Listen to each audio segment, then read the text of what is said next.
never forget the 4 individuals that took his garment and stripped it into pieces. And they laid him down and began to gamble who would take the very pieces of garments of Jesus. I said, this isn't right. He sat there never saying a word. As he began to look, I'll never forget some of the words that were so important. As they began to make fun and mock, Jesus looked to heaven and said, Father, forgive them. I thought, Lord, why would you forgive them? He said, because they know not what they do. And then it dawned on me, he was speaking to me when I denied him 3 times. He's saying, Lord, forgive me. As I began to look, and I seen them as they looked at all of the ones, and as my surprise, I looked up, and here come 2 thieves. They did the same, and they placed up a cross on both sides. I never will forget the one on this side looked at Jesus.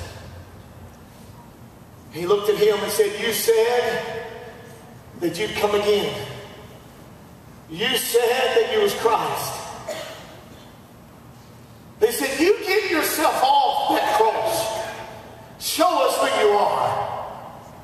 If you can do everything, you have all the power, you do it. I never will forget the other.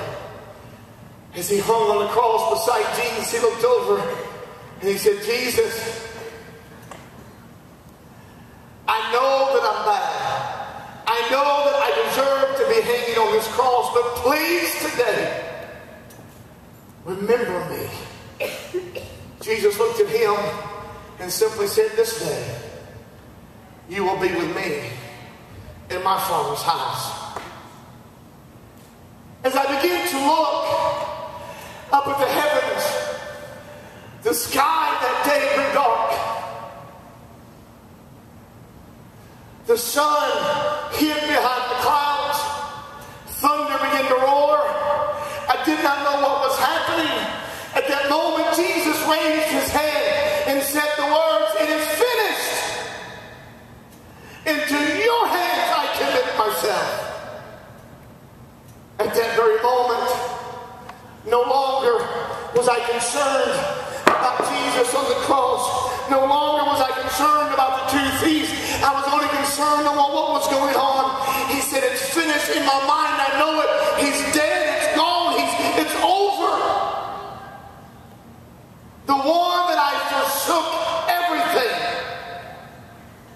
The one that I gave up my life. I gave up my family to follow. He's left me.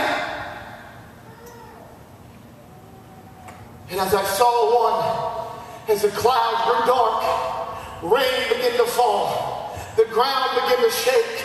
I seen one come running, had a giant club in his hand. He walked over to the thief on the left side, and he took the club and shattered across the knees of the thief. I could hear the bones begin to break. One ran to the other side of the thief, and he gave him a big swing and broke the legs. And I said, Lord, please don't do that to him. And as it came to Jesus, as the ground was shaking, the sun was refusing to shine. As he drove back to strike him in the legs, he realized that he was already dead. And he'd come back. I'll never forget the eyes of the soldiers as his eyes got this big, as he looked up and realized, what have we done?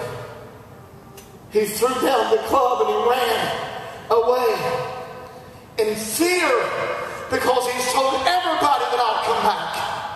I saw a soldier lean over and he grabbed his spear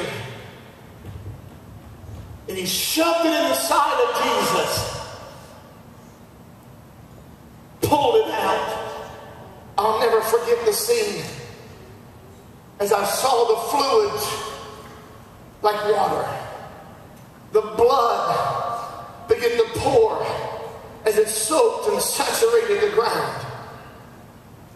I'll never forget the look in the eyes of Mary, the mother, as she looked at her son.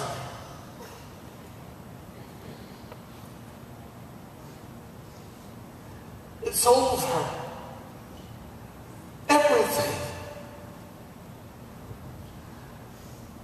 I see Mary as she dropped her head.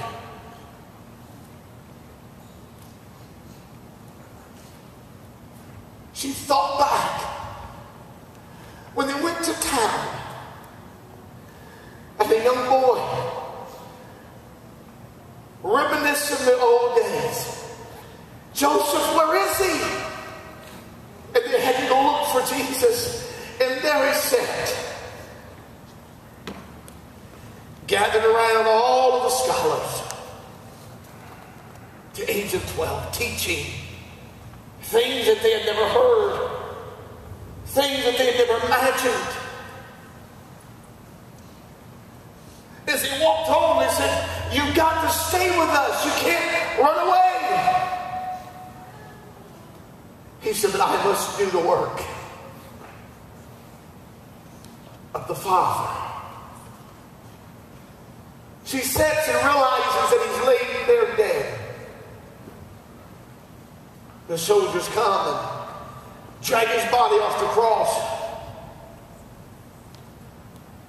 People came and said, "No, let us have his body. Let us rub ointments on it and anoint it. Let us wrap it." I thought for a moment of everything that we've ever done in ministry, and I've followed him for 3 years and seen all the great things. Now it's finally to the place that it's over, and I'm going to people asking him, "Where can I lay my Lord and Savior? I have no place to put him." A man had a tomb. He said, "You can have it." I never will forget as they wrapped him in the grave clothes. They placed him into a tomb. It must have been a dozen or 10. I don't know, but there were soldiers standing around, and these big men gathered a stone and they rolled it all the way down the side, and they covered the hole into the tomb. And they said, "There, he'll never get out. It's finished." I sat around for a moment as I watched. I said, "Lord, what should